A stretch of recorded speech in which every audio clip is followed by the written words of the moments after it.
지도에서 거의 보이지도 않는 나라들. 그런데 그 작은 점들이 세계의 돈을 지배하고 있습니다. 세계 경제를 움직이는 금융의 심장, 초호화 도시국가들, 그리고 세계 최고 수준의 부를 쌓아 올린 작은 국가들. 더 놀라운 건 이 나라들 대부분이 거대한 영토도, 막대한 인구도, 풍부한 자원도 없었다는 사실입니다. 상식적으로 생각하면 말이 안 되죠. 땅이 넓어야 강대국이 되고 석유와 광물이 많아야 부자가 된다고 배워왔으니까요. 그런데 현실은 정반대였습니다. 세계 최강이라 불리던 거대한 나라들은 부패와 빈곤, 경제 위기로 무너져갔고, 반대로 지도에서 겨우 찾을 수 있는 작은 나라들은 세계 부자들의 돈을 빨아들이며 상상을 초월하는 부를 쌓아 올렸습니다. 도대체 그들은 무엇을 알고 있었던 걸까요? 어떻게 그들은 작아서 망한 게 아니라 오히려 작았기 때문에 세계 최강의 부국이 될 수 있었을까? 그리고 더 충격적인 건 지금 이 순간에도 전 세계의 자본과 권력은 바로 그 작은 나라들로 몰려들고 있다는 사실입니다. 세계 지도에 숨겨진 가장 거대한 역설, 작지만 누구보다 강한 나라들. 오늘 우리는 초미니 부국의 탄생 비밀, 그리고 세계 경제의 판을 뒤흔든 충격적인 전략을 파헤쳐 보겠습니다.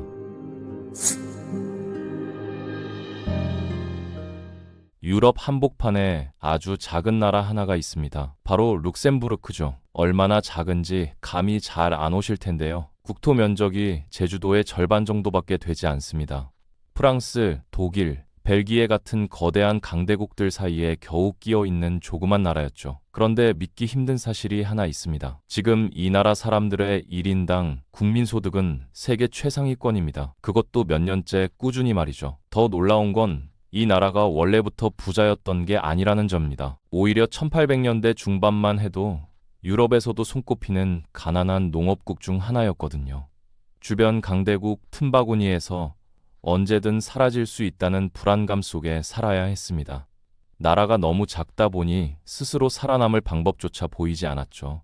그러다 1900년대 초반 잠깐 희망이 생깁니다. 땅속에서 철광석이 발견된 겁니다. 작은 나라에 찾아온 일종의 기적이었죠. 사람들은 이제 살 수 있겠다고 생각했습니다. 실제로 한동안 경제가 빠르게 성장하기도 했고요. 그런데 문제는 그 기적이 너무 짧았다는 겁니다. 철광석은 생각보다 빨리 바닥을 드러냈고 국가는 다시 흔들리기 시작했습니다. 무역항도 없었습니다. 바다와 연결된 길조차 없었죠. 인구는 당시 약 48만 명 수준. 한국 기준으로 보면 중소도시 하나보다도 작은 규모였습니다. 보통 나라였다면 여기서 몰락했을 겁니다. 그런데 룩셈부르크 지도자들은 완전히 다른 선택을 하게 됩니다. 우리가 자원이 없다면 전 세계 돈이 모이는 나라가 되자. 이 발상 하나가 나라의 운명을 뒤집어 버렸습니다. 그들은 곧바로 세금 제도를 뜯어고치기 시작했습니다. 단순히 세금을 낮춘 게 아니었어요. 외국 기업과 투자자들이 가장 안전하고 편하게 돈을 맡길 수 있는 구조 자체를 설계한 겁니다. 쉽게 말해 당신의 돈, 우리가 가장 안전하게 지켜드리겠습니다. 이 약속을 법과 제도로 만들어낸 거죠. 그리고 나라 전체를 거대한 금융 플랫폼으로 바꾸기 시작했습니다. 투자펀드 관련 법률을 유럽에서 가장 빠르게 정비했고, 글로벌 기업들이 법인을 세우기 쉽도록 각종 규제를 과감하게 풀어버렸습니다. 결과는 상상을 초월했습니다. 현재 룩셈부르크는 세계에서 두 번째로 큰 투자펀드 등록국이 되었습니다. 등록된 펀드 자산 규모만 약 5조 9천억 달러, 우리 돈으로 환산하면 무려 8,700조 원 수준입니다. 작은 나라 하나가 전 세계 자본을 빨아들이는 거대한 금융 블랙홀로 변신해버린 겁니다. 비슷한 방식으로 세계를 움직이는 나라가 또 있습니다. 바로 스위스죠. 알프스 산맥에 둘러싸인 작은 내륙 국가. 천연자원도 거의 없고 바다도 없습니다. 그런데도 세계 최고 부자들이 가장 신뢰하는 나라 중 하나가 되었죠. 대체 어떻게 가능했던 걸까요? 스위스가 선택한 무기는 의외로 단순했습니다. 바로 절대적인 중립성이었죠. 1815년 빈 회의 이후 스위스는 영구 중립국 지위를 인정받게 됩니다. 그리고 어떤 전쟁에도 공식적으로 개입하지 않는다는 원칙을 철저하게 유지했어요. 물론 현실에서는 초창기 국경 갈등도 있었고 완벽하게 깨끗했던 것만은 아닙니다. 하지만 특히 제2차 세계대전 이후 스위스의 중립성은 하나의 강력한 브랜드가 되어버렸습니다. 전쟁이 터지고 정권이 무너지고 나라가 뒤집히는 시대였습니다. 부자들은 가장 먼저 고민하기 시작했죠. 내 돈을 어디에 숨겨야 안전할까? 그리고 그 질문의 끝에는 늘 스위스가 있었습니다. 여기에 세계 최고 수준의 금융정보 보호 시스템까지 더해졌죠. 스위스 은행은 절대 열리지 않는 금고라는 이미지를 구축했습니다. 그렇게 스위스는 단순한 국가가 아니라 자산을 안전하게 보관해주는 서비스 자체가 되어버렸습니다. 신뢰, 안정성, 프라이버시. 이 세 가지를 국가 브랜드로 만들어낸 거죠. 룩셈부르크와 스위스. 이 두 나라는 우연히 부자가 된 게 아닙니다. 그 부가 석유나 광물처럼 땅에서 나온 것도 아니죠. 룩셈부르크는 세금과 금융 시스템을 설계했고, 스위스는 세계 최고 수준의 신뢰와 비밀보호 체계를 구축했습니다. 즉, 이 나라들은 자원이 아니라 시스템을 판 겁니다. 그리고 바로 그 시스템이 전 세계 자본을 끌어당기는 가장 강력한 무기가 되었던 거죠. 이제 아시아를 보겠습니다. 싱가포르라는 나라, 다들 한 번쯤 들어보셨을 겁니다. 그런데 지금의 화려한 모습만 보면 착각하기 쉽죠. 원래부터 성공이 예정된 나라였을 거라고 말입니다. 하지만 1965년 말레이시아에서 강제로 분리 독립했을 당시만 해도 세계는 싱가포르의 미래를 거의 비관적으로 봤습니다. 나라가 살아가기 위한 기본 조건 자체가 부족했습니다. 식수의 78%를 이웃나라에서 수입해야 했고 천연자원도 사실상 없었습니다. 게다가 중국계, 말레이계, 인도계가 한 나라 안에 뒤섞여 있었죠. 언제든 인종 갈등이 폭발할 수 있다는 불안감이 나라 전체를 짓누르고 있었습니다. 당시만 해도 많은 사람들이 싱가포르를 오래 버티지 못할 실패 국가라고 생각했어요. 그런데 바로 그 순간 초대 총리 리커뉴는 완전히 다른 방향을 선택합니다. 우리에겐 석유도 없고 땅도 없다. 그렇다면 사람과 시스템으로 세계를 이겨야 한다. 이건 나라의 생존 전략 자체를 바꿔버린 선언이었죠. 싱가포르 정부는 곧바로 교육 시스템 개혁에 착수합니다. 세계 최고 수준의 인재를 키우기 위해 국가가 직접 움직이기 시작한 거예요. 동시에 공공기관의 효율성을 극단적으로 끌어올렸습니다. 공무원 부패를 강력하게 처벌했고 법과 행정 시스템에 대한 신뢰도를 세계 최고 수준으로 만들었죠. 외국 기업 입장에서 보면 엄청난 충격이었습니다. 계약은 반드시 지켜지고 행정은 빠르며 치안은 안전했습니다. 돈을 맡기기에도 회사를 세우기에도 너무나 완벽한 환경이었던 거죠. 흥미로운 건 싱가포르의 경쟁력이 단순히 낮은 세율에 있었던 게 아니라는 점입니다. 진짜 무기는 예측 가능성이었어요. 사업을 하면 규칙이 갑자기 바뀌지 않고 공무원에게 뇌물을 줄 필요도 없으며 계약이 법적으로 확실하게 보호받는 나라. 글로벌 기업들은 바로 그런 국가를 원했습니다. 결국 싱가포르는 나라 전체를 거대한 초정밀 기업처럼 운영하기 시작한 겁니다.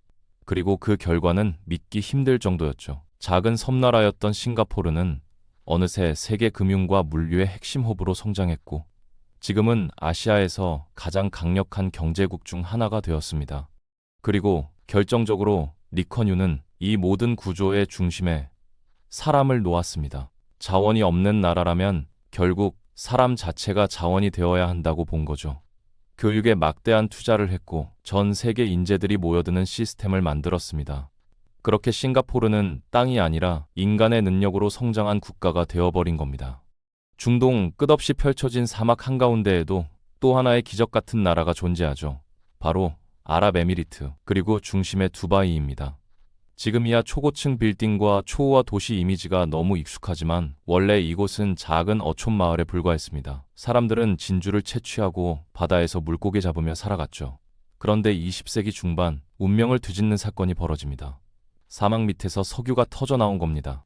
보통 나라였다면 여기서 끝났을 겁니다. 석유에 의존하며 쉽게 돈을 벌다가 결국 무너지는 길로 들어섰겠죠. 실제로 그런 나라들도 많았고요. 하지만 두바이 지도자들은 조금 달랐습니다. 그들은 아주 일찍 깨달았거든요. 석유는 언젠가 끝난다. 그래서 석유로 번 돈을 소비하지 않았습니다. 대신 미래를 사기 시작했죠. 세계 최고 수준의 항만을 건설했고 사막 위에 초대형 국제공항 허브를 만들었습니다. 그리고 전 세계 부자와 기업들이 모여드는 글로벌 비즈니스 도시를 설계하기 시작했어요. 이 과정에서 등장한 상징이 바로 부르즈 칼리파였습니다. 세계에서 가장 높은 빌딩. 하지만 저 건물은 단순한 과시용이 아니었습니다. 두바이라는 이름 자체를 전 세계 사람들의 머릿속에 각인시키기 위한 거대한 광고판이었던 셈이죠. 게다가 두바이는 규제까지 과감하게 풀어버립니다. 외국인도 자유롭게 회사를 세울 수 있게 했고 세금 부담도 대폭 낮췄습니다. 글로벌 자본 입장에서 보면 사업하기 너무 편한 도시였던 겁니다. 흥미로운 건 현재 UAE 인구 대부분이 외국인이라는 점이죠. 자국민 비율은 11%도 되지 않습니다. 그런데 오히려 그 구조가 두바이를 특정 국가 색채가 약한 비즈니스 중립지대로 만들어버렸어요. 세계 어디에서 온 사람이라도 돈을 벌고 투자할 수 있는 공간. 바로 그 이미지가 엄청난 힘이 된 겁니다. 여기서 다시 공통점이 보이기 시작합니다. 작은 나라일수록 단순히 자원에 의존하지 않았다는 겁니다. 대신 구조를 설계했습니다. 싱가포르는 물조차 부족했지만 교육, 물류, 행정, 신뢰라는 보이지 않는 자산을 키워 세계 경제의 중심이 되었고 UAE는 석유를 현재의 사치가 아니라 미래의 시스템 구축에 투자했습니다. 결국 이 나라들이 만든 건 단순한 부가 아니었습니다. 전 세계 돈과 사람, 기업이 스스로 몰려들 수밖에 없는 거대한 구조 자체였던 거죠. 이번에는 완전히 반대되는 이야기를 해보겠습니다. 사실 우리가 어릴 때부터 너무 당연하게 믿어온 상식이 하나 있죠. 자원이 많으면 부자가 된다. 석유가 넘치고 금과 광물이 쏟아져 나오고 땅까지 넓다면 당연히 강대국이 될 거라고 생각합니다. 그런데 이상하게도 현실은 꼭 그렇지 않았습니다. 아니, 오히려 정반대인 경우가 훨씬 많았죠. 세계에서 가장 자원이 풍부한 나라들을 들여다보면 충격적인 장면이 펼쳐집니다. 석유는 넘쳐나는데 국민들은 굶고 있고 엄청난 광물이 묻혀 있는데도 나라 전체가 혼란과 부패 속에 무너져가는 경우가 너무 많거든요. 정말 이상하지 않나요? 땅에서는 돈이 쏟아져 나오는데 왜 사람들은 가난할까요? 왜 어떤 나라는 자원이 발견된 뒤 오히려 더 위험해지고 더 불안정해졌을까요? 그 답을 이해하려면 실제 자원 부국들의 현실을 직접 들여다봐야 합니다. 먼저 아프리카 최대 산유국 중 하나인 나이지리아입니다. 이 나라는 말 그대로 석유 위에 세워진 나라라고 해도 과장이 아닙니다. 세계 상위권 수준의 석유 수출량, 막대한 천연가스 매장량, 끝없이 펼쳐진 광활한 영토까지 겉으로만 보면 엄청난 부를 누리고 있어야 정상입니다. 사람들도 당연히 이렇게 생각하죠. 저 정도 기름이면 국민들 다 잘 살겠네. 그런데 현실은 믿기 어려울 정도로 처참했습니다. 현재도 나이지리아 국민 절반 이상은 하루 1.9달러조차 제대로 쓰지 못한 채 살아갑니다. 어떤 지역 아이들은 수도시설조차 없는 학교에 다니고 병원에서는 응급수술이 필요한 환자에게조차 현금을 먼저 내라고 요구하는 상황이 벌어집니다. 석유는 그렇게 팔아치웠는데도 국민들의 삶은 왜 그대로였을까요? 문제는 석유 자체가 아니었습니다. 진짜 문제는 그 돈이 흘러가는 구조였죠. 기름을 팔아 벌어들인 막대한 부가 국민 전체를 위한 교육과 의료, 산업 시스템으로 연결되지 않았습니다. 대신 권력을 쥔 정치인들과 군부, 그리고 일부 기업들의 주머니로 빨려 들어가기 시작했죠. 쉽게 말해 나라에는 돈이 넘쳤는데 시스템은 비어 있었던 겁니다.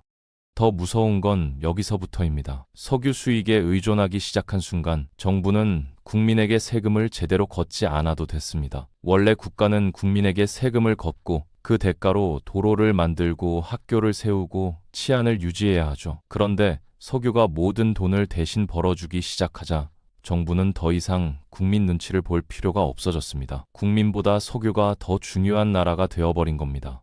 그리고 바로 그 순간부터 부패는 폭발적으로 커지기 시작했습니다. 권력을 잡는다는 건 곧 석유 돈을 차지한다는 의미가 되었으니까요. 정치 싸움은 점점 더 잔인해졌고 기업과 권력층은 자원을 둘러싸고 서로 결탁했습니다. 결국 나라 전체가 하나의 거대한 돈 쟁탈전으로 변해버린 거죠. 원래 자원은 나라를 부유하게 만들어야 하는데 오히려 그 자원이 국가 시스템 자체를 무너뜨리는 독이 되어버린 겁니다. 그래서 경제학자들은 이런 현상을 자원의 저주라고 부르기 시작했습니다. 가진 게 너무 많아서 오히려 망해버리는 역설. 그렇다면 이런 의문이 들 수 있습니다. 자원이 많다고 다 망하는 건가? 반대로 자원도 많고 실제로 부유해진 나라는 없는 걸까? 물론 있습니다. 그리고 그 대표적인 나라가 바로 노르웨이죠. 사실 노르웨이도 처음 북해에서 막대한 원유가 발견됐을 때 엄청난 기대에 휩싸였습니다.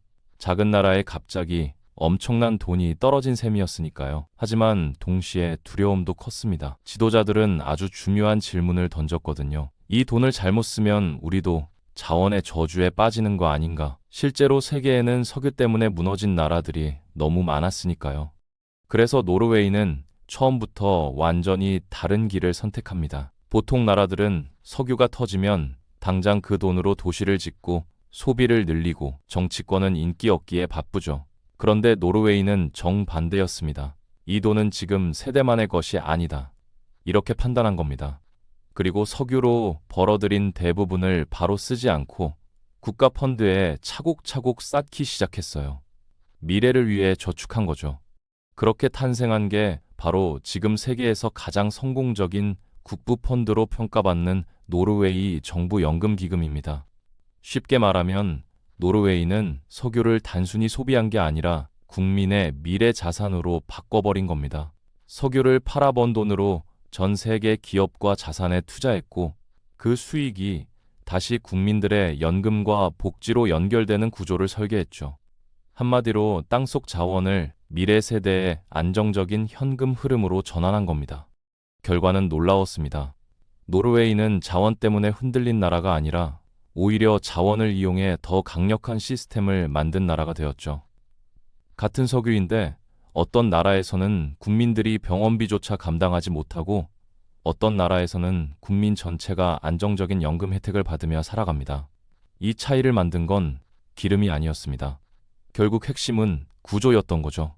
미국도 비슷한 예외 사례라고 볼 수 있습니다. 미국은 자원도 많고 영토도 넓고 산업도 강력합니다. 그런데 진짜 무서운 건 단순히 자원이 많다는 게 아니에요. 그 자원을 활용할 수 있는 시스템까지 이미 완성되어 있었다는 점입니다. 세계 최고 수준의 대학과 연구기관, 거대한 금융 시스템, 혁신 기술 기업들, 그리고 강력한 법치와 시장 구조까지. 즉, 미국은 자원만 가진 나라가 아니라 자원을 끊임없이 새로운 산업과 부로 바꿔내는 구조 자체를 가진 나라였던 겁니다. 그래서 미국은 자원부국이면서도 동시에 기술과 금융 패권까지 장악할 수 있었죠.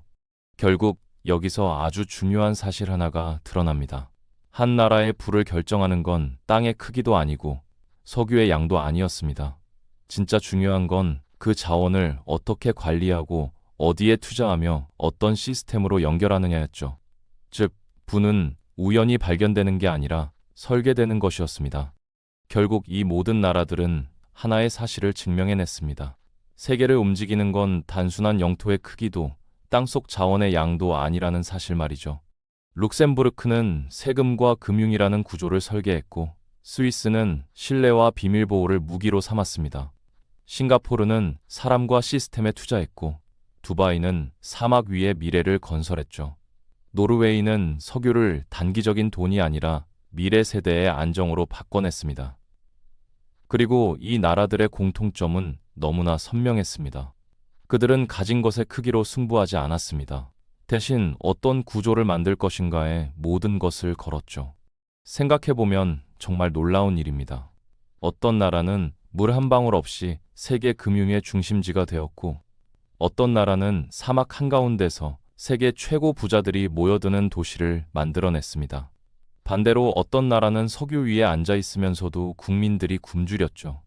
같은 자원인데 결과는 왜 이렇게 달라졌을까요? 답은 결국 하나였습니다. 자원이 아니라 구조, 우연이 아니라 설계, 그리고 소비가 아니라 미래를 만드는 선택이었던 겁니다. 이 원리가 국가에서만 끝나지 않습니다. 우리도 살아가면서 끊임없이 착각합니다. 돈이 더 많았으면, 환경이 더 좋았으면, 누군가를 더 잘 만났다면 인생이 달라졌을 거라고 말입니다. 하지만 세계의 작은 부국들은 완전히 다른 답을 보여줬습니다. 중요한 건 처음부터 무엇을 가졌느냐가 아니었습니다. 그걸 가지고 어떤 구조를 만들었느냐였죠. 룩셈부르크는 철광석이 사라진 뒤에도 살아남았습니다. 싱가포르는 물조차 부족했지만 세계 경제의 심장이 되었습니다. 노르웨이는 석유를 미래 세대를 위한 시스템으로 바꿨고 나이지리아는 같은 석유를 두고도 무너졌습니다. 결국 미래를 결정한 건 자원이 아니라 방향이었고 부를 만든 건 운이 아니라 설계였습니다. 그리고 어쩌면 지금 이 순간에도 세계는 조용히 두 부류로 나뉘고 있는지도 모릅니다. 지금 가진 것을 소비하는 사람들, 그리고 지금 가진 것으로 미래의 구조를 만드는 사람들. 작은 나라들이 세계 경제를 지배하게 된 진짜 이유, 그 비밀은 어쩌면 거창한 자원이나 힘에 있었던 게 아니라 보이지 않는 시스템을 먼저 설계한 사람들에게 있었는지도 모릅니다. 당신은 지금 어떤 미래의 구조를 만들고 있나요?